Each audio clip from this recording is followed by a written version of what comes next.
नमस्कार, आप देख रहे हैं एनबी न्यूज और मैं हूं आपके साथ योगेश पांडे। स्वागत है आपका उत्तराखंड के इस खास बुलेटिन में। सीएम पुष्कर सिंह धामी ने मां सुरकंडा देवी रोपवे का उद्घाटन किया और इस दौरान उन्होंने कहा कि श्रद्धालुओं को काफी परेशानियों का सामना करना पड़ता था, जिससे अब श्रद्धालुओं को निजात मिलेगी। इसके साथ ही उन्होंने कहा कि हेलीपैड के निर्माण के लिए डीएम टिहरी को निर्देश दिए गए हैं और जल्द ही भूमि चिन्हित कर उसका काम भी शुरू किया जाएगा।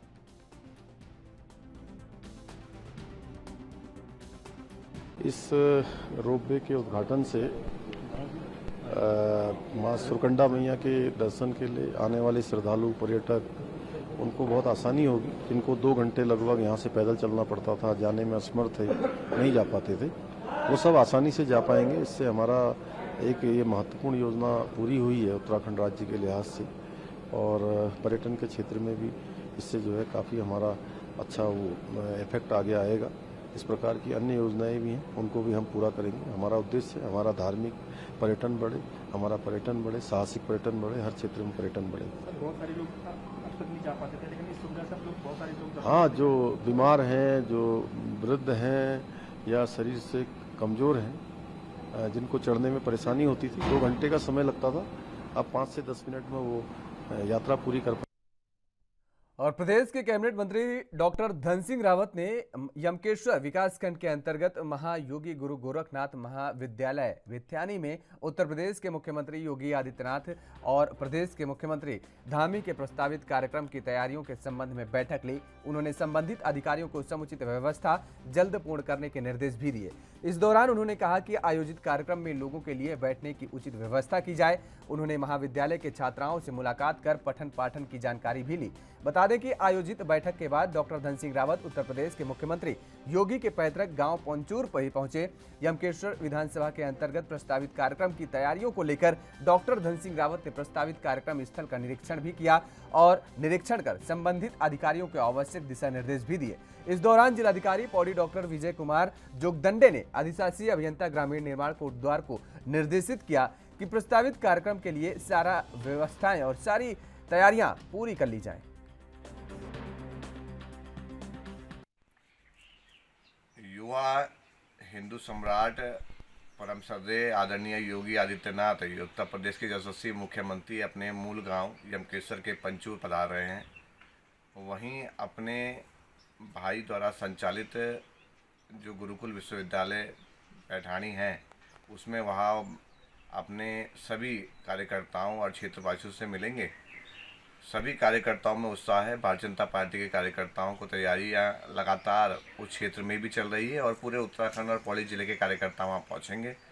अपने इस लोकप्रिय यशस्वी आगमन पर हम हार्दिक स्वागत एवं अभिनंदन करते हैं और प्रदेश के उत्तराखंड भाजपा के कार्यकर्ता, दिल के और पौड़ी जिले के कार्यकर्ता, कोटद्वार के कार्यकर्ता, युवा हृदय सम्राट और हिंदू शेरे हिंद का दिल की गहराइयों से हार्दिक स्वागत एवं अभिनंदन करते हैं। बहुत बहुत धन्यवाद। के लिए परम सौभाग्य की बात है कि हम सब के बीच में उत्तर प्रदेश के यशस्वी मुख्यमंत्री आदरणीय आदित्य योगी नाथ जी हम सब के बीच में उत्तराखंड के प्रवास पर 3, 4 और 5 तारीख को रहेंगे। 3 तारीख को वो ठीक 3 बजे भित्यानी इंटर कॉलेज में महान योगी गुरु गोरखनाथ जी की मूर्ति का अनावरण करेंगे और वहीं पे वो कार्यकर्ताओं और जनता को संबोधन करेंगे। 3 तारीख शाम को वो अपने गांव, अपने घर पंचूर जाएंगे। वहां पे अपनी माता, अपने परिवार के लोगों के साथ बैठकर माता जी का आशीर्वाद लेंगे और वहां के लोगों के साथ 4 तारीख को दिन भर लोगों के साथ बैठकर वहां की गपशप मारेंगे और वहां की लोगों की जानकारियां लेंगे और 5 तारीख को वो हरिद्वार में रहेंगे। हमने जनपद पौड़ी की ओर से हम सब लोगों ने माननीय डॉक्टर धन सिंह रावत जी के सानिध्य में एक योजना बैठक की, जिस योजना बैठक में जिले की ओर से जिलाधिकारी, प्रशासन की ओर से जिलाधिकारी और पुलिस अधीक्षक मौजूद रहे और तमाम जो उस मंडल के कार्यकर्ता थे और तमाम अधिकारी, लगभग उसमें सबको काम सौंपा गया है और हम सब लोग भव्य स्वागत के लिए, उनके भव्य स्वागत के लिए तैयार हैं और बहुत खुश, पूरी जनता, क्षेत्र की जनता बहुत खुश है कि मुख्यमंत्री बनने के बाद पहली बार अपनी यमकेश्वर विधानसभा में, अपनी पौड़ी जनपद में, अपने घर पंचूर में आदरणीय योगी आदित्यनाथ जी आ रहे हैं। और मैं और पर्यटन को देखते हुए इन दिनों भीमताल में पतवार वाली नाव का निर्माण कार्य जोर शोर से चल रहा है। पर्यटक सीजन आने को है और जिसको लेकर स्थानीय नाव चालकों ने अपनी अपनी पतवार वाली नावों को रिपेयरिंग व नई नावों का निर्माण का कार्य शुरू करवा दिया है। पर्यटन सीजन को देखते हुए कारीगर दिन रात नावों की रिपेयरिंग व नई नावों के निर्माण कार्य में लगे हुए हैं। बता दें कि इन नावों को बनाने में लगभग 15 से 20 दिन का समय लग जाता है। नाव स्वामियों के मुताबिक पतवार वाली बोट बनाने में लगभग 55 से 60 हजार रुपए का खर्च आता है। और स्थानीय कारीगर यशपाल चंद्र बताते हैं कि सिरस व तुन की लकड़ी का उपयोग कर यह चप्पू वाली नावें तैयार की जाती हैं। इसके साथ ही तुन की लकड़ी की कीमत ज़्यादा होने से अब स्थानीय स्तर पर उपलब्ध होने वाली सिरस की लकड़ी का इस्तेमाल ज़्यादा किया जाना लगे हैं। हमारे तो ये बोटें जो है पुरानी बोटें रिपेयर होती है, मेंटेनेंस होती है, रंग पेंट वगैरह सब सफाई सफाई होती है बोटों की। जो लकड़ी का काम होता है लकड़ी का काम होता है। कम से कम 15 से 20 हज़ार रुपये 25 हज़ार रुपये मेंटेनेंस में लग जाते हैं। और कोरोना की वजह से 2 साल बाद व्यापारियों को उम्मीद थी कि इस बार लाखों का संख्या में पर्यटक और श्रद्धालु लक्ष्मण झूला क्षेत्र पहुंचेंगे और वो कुछ हद तक कोरोना काल के दौरान हुए नुकसान की कुछ भरपाई कर पाएंगे। लेकिन लक्ष्मण झूला पुल पर पर्यटकों की आवाजाही अधिक होने की वजह से सुरक्षा को देखते हुए शासन ने आवाजाही पर रोक लगा दी है, जिसके लिए स्थानीय लोगों ने शासन से जनहित में लक्ष्मण झूला पुल को खोलने की मांग की है। स्थानीय लोगों का कहना है कि प्रशासन दोनों किनारों पर पुलिस की सुरक्षा में थोड़े थोड़े पर्यटकों और स्थानीय लोगों को आवागमन करने की अनुमति दी जाए और जिससे व्यापारियों की रोजी रोटी भी चलती रहे।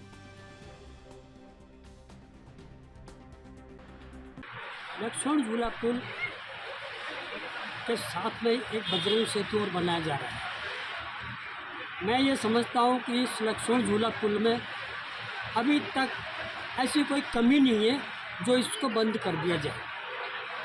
अभी भी ये पुल 50 साल झेल सकता है, इसकी गारंटी है, बशर्ते इसकी देखरेख की जाए। मैं सरकार से निवेदन करता हूँ आपके चैनल के माध्यम से या हमारे जो जनप्रतिनिधि है माननीय विधायक जी के द्वारा, यहाँ की जनता के द्वारा सरकार का मैं किसी प्रकार से विरोध नहीं है, निवेदन है कि इस पुल को जल्दी से जल्दी स्थानीय आदमियों के रोजगार के लिए खोला। एक तो झूले के बंद होने से यहाँ का जो व्यापारी वर्ग है वो बहुत ज़्यादा परेशान है, बहुत ज़्यादा दुखी है। झूला स्टार्ट हो सकता है, मेरी प्रशासन से विनती ये है कि या तो इसको वन वे कर दिया जाएगा या फिर दोनों तरफ कुछ 2-4 पुलिस वाले 4-4 पुलिस वाले लगा के कुछ यात्रियों को जैसे 40-50 यात्रियों का एक झुंड पहले भेज दिया जाए, फिर 40-50 यात्री उधर से भेज दिए जाएँ। इस तरीके से झूले को सुचारू किया जा सकता है। लोकल लोगों की भी बहुत परेशानियाँ हैं, व्यापार वगैरह सारा ठप पड़ा है, होटल बिजनेस पूरा ठप पड़ा है यहाँ पे। और 3 दिवसीय भव्य यात्रा का शुभारंभ 11 मई को हरिद्वार में हर की पैड़ी में डोली के स्नान से होने जा रहा है और इससे पहले 10 मई को डोली सत्यनारायण रायवाला के पास स्थित एक भवन पर रात्रि विश्राम करेगी। डोली रथ यात्रा की तैयारियों को लेकर इस बार आयोजकों की ओर से एक बैठक भी की गई है। रथ यात्रा के संयोजक मंत्री प्रसाद नैथानी ने बताया है कि ये डोली यात्रा पिछले 20 वर्षों से चली आ रही है, लेकिन डोली यात्रा 2 वर्ष कोरोना काल में स्थगित रही और इस वर्ष डोली रथ यात्रा पूरे प्रदेश के पड़ावों से होकर गुजरेगी। विश्वनाथ जगदीशिला डोली यात्रा विगत 20 वर्षों से चली है। 2 वर्ष कोरोना काल में स्थगित रही और इस वर्ष फिर पूरे उत्तराखंड में निकलने जा रही है और विश्वनाथ जगदीशिला डोली यात्रा का शुभारंभ 11 मई को हरिद्वार से होने जा रहा है और 13 जनपदों में ये यात्रा गुजरेगी। इस बार नए देवालयों में ये जाएगी, पूरे 10,500 किलोमीटर की दूरी तय करेगी और 9 जून को जो गंगा दशहरा है वहाँ पर बिसोन पर्वत में जाके इस यात्रा का समापन होगा। ये यात्रा विशुद्ध रूप से धार्मिक है। इसमें पूरे विश्व की शांति के लिए प्रतिवर्ष ये यात्रा, ये डोली चलती है और विश्व में शांति कायम हो। हमारे जो उत्तराखंड का देवभूमि का जो कंसेप्ट है उस कंसेप्ट को साकार करने के लिए आमतौर पर खेती मिट्टी में की जाती है, लेकिन अब नई तकनीकी यह है कि आप बिना मिट्टी के भी पौधों को उगा सकते हैं। ये तकनीकी अभी महानगरों में सामने आई है, लेकिन अब इस तकनीकी का सहारा पहाड़ के काश्तकार भी लेने लगे हैं। अल्मोड़ा के विकास खंड हवलबाग स्याही देवी के प्रगतिशील काश्तकार विगत 1 साल से बिना मिट्टी यानी हाइड्रोपोनिक तकनीकी में काश्तकारी में जुटे हुए हैं और इस तकनीकी का सहारा लेने वालों में वो अल्मोड़ा के पहले काश्तकार हैं। वह हाइड्रोपोनिक तकनीकी से सलाद पत्ता और अन्य मौसमी सब्जियों का उत्पादन कर रहे हैं, जिसकी दिल्ली समेत अन्य महानगरों में भारी मांग है। ये बेसिकली जो पूरा प्रोडक्शन है ये सॉइललेस बेसिस पे है और हाइड्रोफोनिक सिस्टम कहते हैं इसको। तो इसमें पानी में ही पौधे पैदा किए जाते हैं। इसमें ये सॉइललेस मीडियम में होता है। इसमें न्यूट्रिएंट्स वगैरह पानी में ही डाले जाते हैं और उसी को पौधे लेते हैं। कौन सी प्रजाति की सैलेड है यहाँ पे? ये 3-4 प्रजाति की सैलेड्स हैं ये। इसमें लोकार्नो, ओकलीव और इस तरीके से 6 टाइप के सैलेड्स हैं जिनको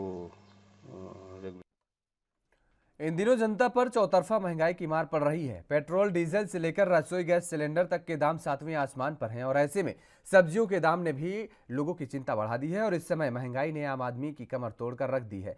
खाने पीने की चीज़ों से लेकर तेल की कीमतों में लगातार इजाफा हुआ है और इससे आम आदमी का बजट पूरी तरह से बिगड़ चुका है।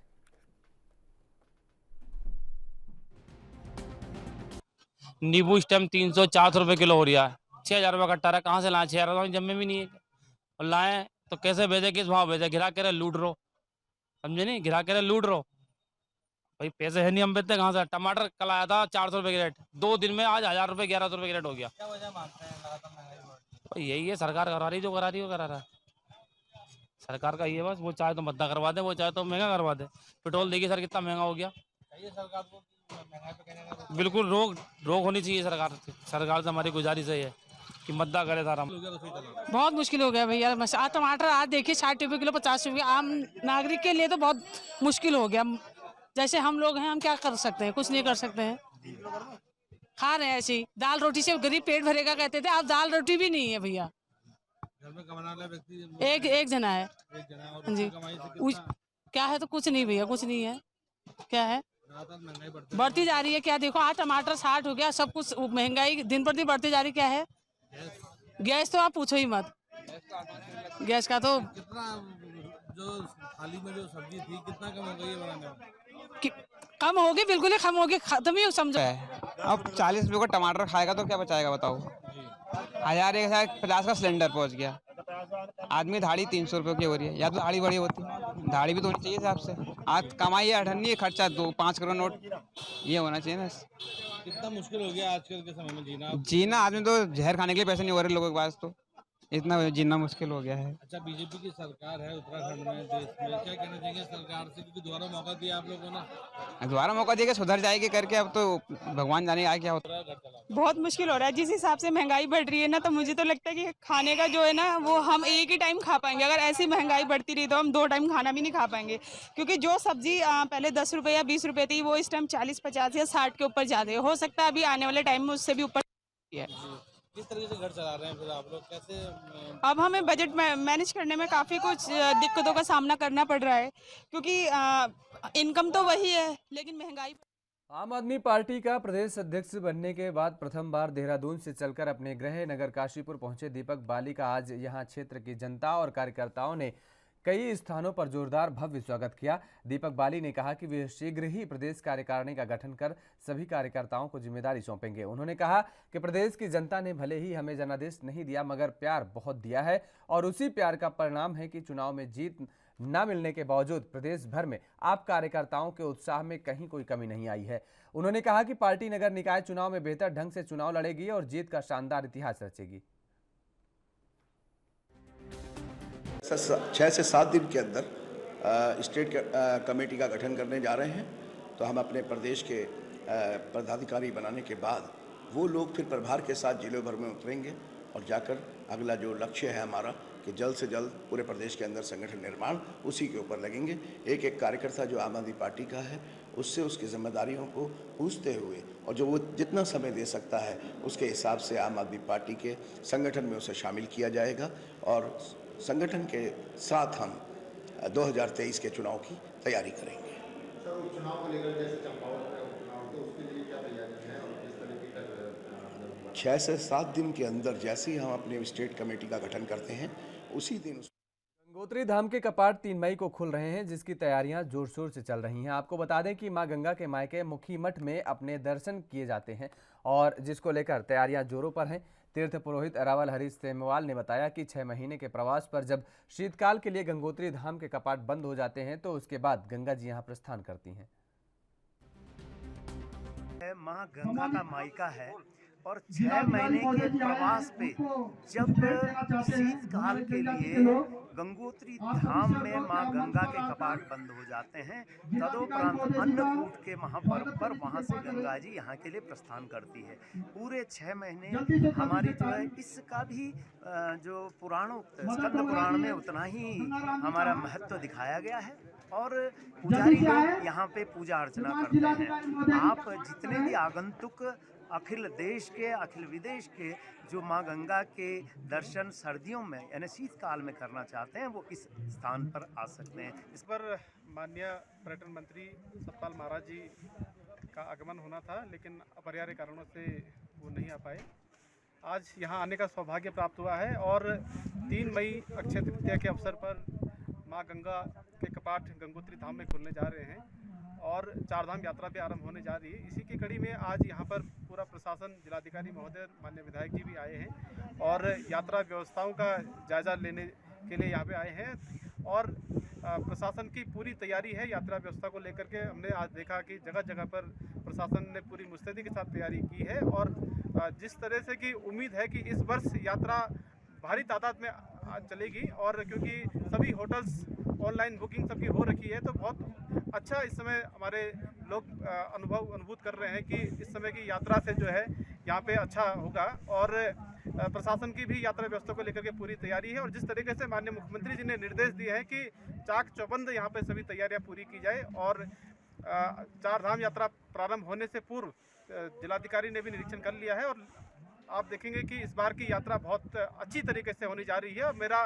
पूरे देश विदेश के तमाम देश के तीर्थ यात्रियों से उत्तराखंड में बंदरों और पानी की समस्या के कारण यहां के लोगों ने खेती करना लगभग छोड़ ही दिया है। अब पर्वतीय क्षेत्रों में कृषि को बढ़ावा देने के उद्देश्य से दिल्ली विश्वविद्यालय के प्रोफेसरों द्वारा अल्मोड़ा के ग्रामीण क्षेत्रों में इसके लिए अध्ययन कर छोटे छोटे क्षेत्रों को विकसित किया जा रहा है। दिल्ली विश्वविद्यालय के प्रोफेसर डॉक्टर प्रभात पांडे ने बताया कि हिमालयन अध्ययन मिशन के तहत भारत सरकार की मदद से अल्मोड़ा के कोट्यूड़ा और पटिया, कसून, भटगांव में कृषि के लिए यहाँ के लोगों को सोलर बढ़ादिया बनाए गए हैं और जिससे यहाँ के किसानों के फसल का बचाव हो रहा है। उन्होंने बताया कि अभी इस क्षेत्र में 50% ग्रामीणों को इसका फायदा मिल रहा है और आगे पूरे क्षेत्र के किसानों को इसका फायदा मिलेगा।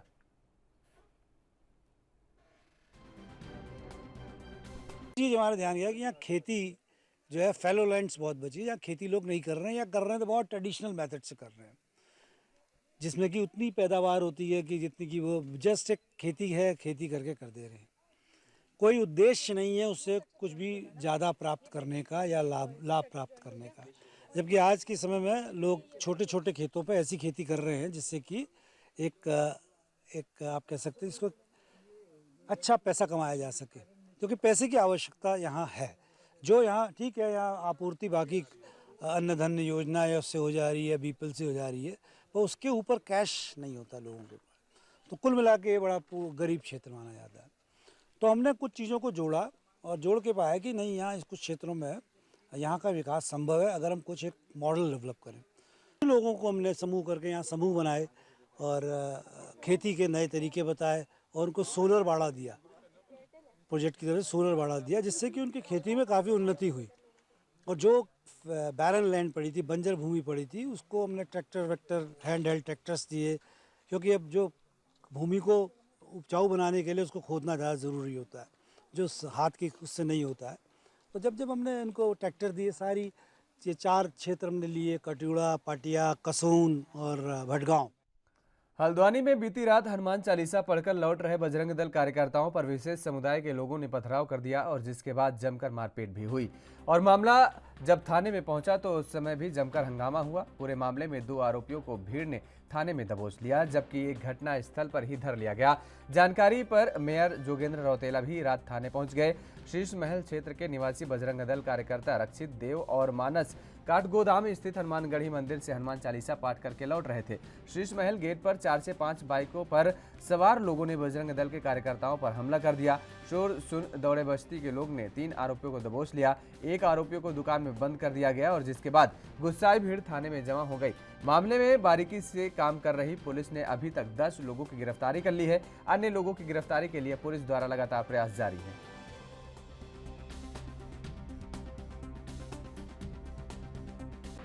शाम को 7:30 बजे लगभग 50 से 60 लोगों का एक झुंड कुछ हनुमान भक्तों को और जिन्होंने भगवा धारण किया था उनके ऊपर उन्होंने हमला किया। धारदार हथियार से लेकर पत्थर इत्यादि सभी से उनके द्वारा हमला किया गया और स्थानीय निवासियों का ये कहना है कि इतनी पत्थर की बरसात हमने कभी देखी भी नहीं। तो शीशमहल के क्षेत्र के लोगों को बड़ी पीड़ा है कि इस तरह का अराजक तत्व और एक समुदाय विशेष के कुछ लोगों के द्वारा ये काम किया गया। और इस संबंध में सभी लोग कल थाने गए थे। थाने जाके हम लोगों ने पुलिस प्रशासन को आगाह किया कि इस तरह की घटना बिल्कुल भी बर्दाश्त नहीं की जाएगी। हम सहनशील हो सकते हैं लेकिन हम निर्भीक भी हैं और ये बात मैंने उनको बता दी। रात को उनके द्वारा करीबन 10 गिरफ्तारी और हुई है। मंगलवार तक शाम को 6 बजे तक लगभग सबकी गिरफ्तारी करने की बात पुलिस प्रशासन ने की है। तभी जाके इस महापंचायत का यहाँ पर समापन। कुछ लोगों ने पथराव किया है। हनुमान चालीसा पाठ करने के बाद कुछ लोग बाहर निकल रहे थे तो आपस में कुछ तकरार हुई है। इनमें पथराव की बात जब सामने आई तो पुलिस मौके पे पहुंची है और उसके बाद तमाम सारे लोग जो हिंदू संगठनों के थे वो थाने पे आए। उनके द्वारा तहरीर दी गई है। उस तहरीर पे FIR कायम की गई है और इस प्रकरण की जांच शुरू कर दी गई है। इसमें अभी तक 10 लोग गिरफ्तार किए जा चुके हैं। अन्य लोगों को चिन्हित किया जा रहा है। इसमें आज इस जगह पे जो संगठनों के लोग हैं वो आए थे और उनके द्वारा ये मांग की गई है कि जो बाकी लोग हैं उनको भी गिरफ्तार करें, उनके खिलाफ कड़ी कार्रवाई करें। तो उनको आश्वस्त किया गया है कि इसमें चिन्हीकरण का काम चल रहा है। CCTV फुटेज देखे जा रहे हैं और जो इसमें CCTV चिन्हीकरण के बाद जो तर्क सम्मत कार्रवाई होगी, जो विधिसंगत कार्रवाई होगी वो की जाएगी, कड़ी कार्रवाई की जाएगी। क्या गिरफ्तार किए गए लोगों में लोकल के लोग हैं या बाहर के भी लोग उसमें लगते हैं? अभी जो वो लोग यहीं पे रह रहे हैं उनका स्थानीय पता यहीं लोकल का ही है। इसमें पता करेंगे कि कहीं उनका जो ओरिजिनल घर कहीं और दूर तो नहीं है। फिलहाल वो यहीं लोकल में रहते हैं। ठीक है, थैंक यू। गर्मी का मौसम आते ही अल्मोड़ा शहर में पेयजल आपूर्ति का संकट गहरा जाता है। जबकि अल्मोड़ा शहर और ग्रामीण क्षेत्रों की जनता को पेयजल आपूर्ति के लिए अल्मोड़ा को कोसी नदी में बैराज बनाया गया है और इसके बावजूद भी जल संस्थान लोगों को जलापूर्ति करने में असफल साबित हो रहा है। पिछले कई दिनों से शहर में पानी की समस्या का समाधान नहीं हो पा रहा। हालात यह है कि शहर की पाइपलाइन जीर्ण शीर्ण हो चुकी है। ग्रामीणों का आरोप है कि पाइपलाइन बदलने का काम भी धीमी गति से चल रहा है। साथ ही गंदे पानी की वजह से लोग बीमार हो रहे हैं।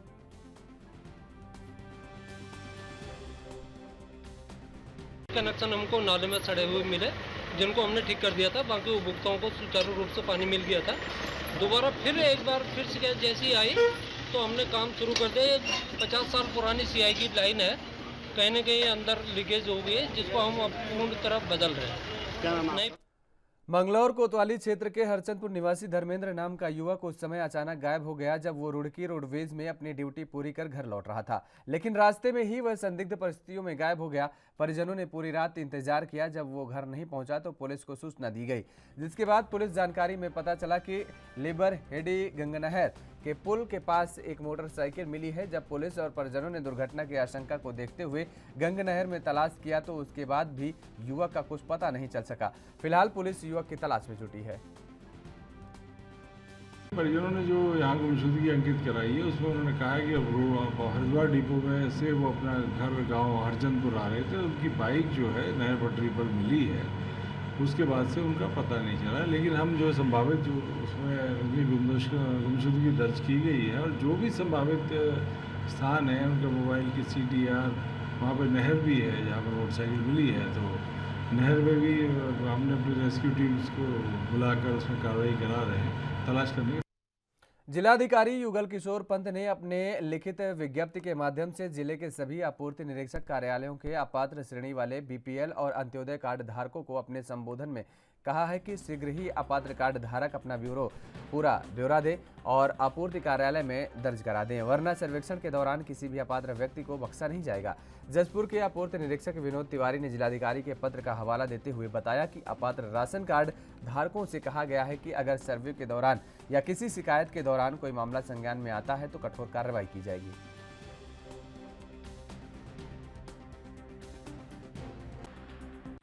जिलाधिकारी महोदय का 29 अप्रैल 2022 का ये आदेश है।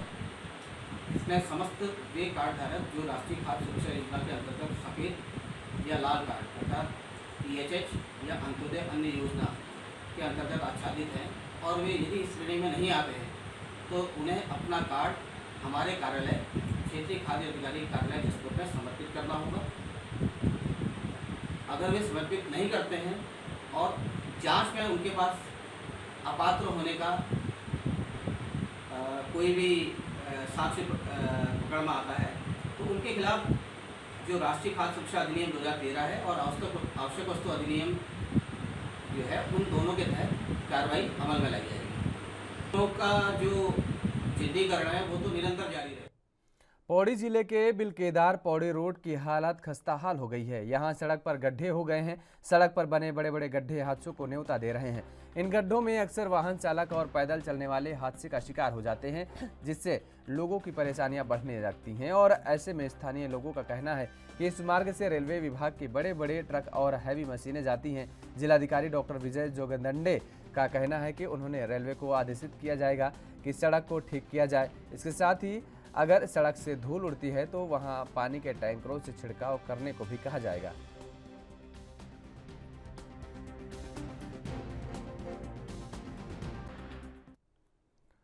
और उत्तराखंड के इस खास बुलेटिन में फिलहाल मेरे साथ इतना ही। देश और दुनिया की तमाम खबरों के लिए आप देखते रहिए ANB न्यूज़। नमस्कार।